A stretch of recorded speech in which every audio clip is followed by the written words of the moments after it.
Ang leon, kilala bilang hari ng kagubatan, ay marilag na malalaking pusa na katutubong taga-Afrika.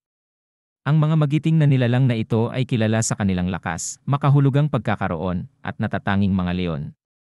Ang mga leon ay naninirahan sa mga pangkat na tinatawag na prides, kung saan ang mga babaeng leon ang pangunahing mga mangangaso habang pinoprotektahan ng mga lalaki ang teritoryo. Ang kanilang malalakas na yuo ay maaaring marinig mula sa malalayong distansya na sumisimbolo ng kanilang kaharian. Sa kasamaang palad, ang mga leon ay nahaharap sa panganib dulot ng pagkawala ng kanilang tirahan at pang-aalaga, kaya't may mga pagsisikap sa pagpapalaganap upang protektahan ang mga sikat na hayop na ito at tiyakin ang kanilang patuloy na pag-iral sa kalikasan.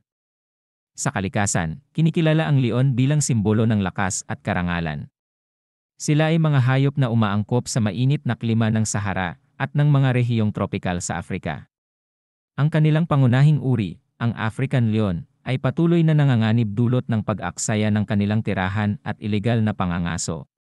Ngunit sa kabila nito, ang mga leon ay patuloy na nagpapamalas ng pagkaengganyo at karisma sa mga tao at nagbibigay daan sa mga programa ng kalikasan na tutugon sa kanilang pangangailangan para sa proteksyon at pangangalaga.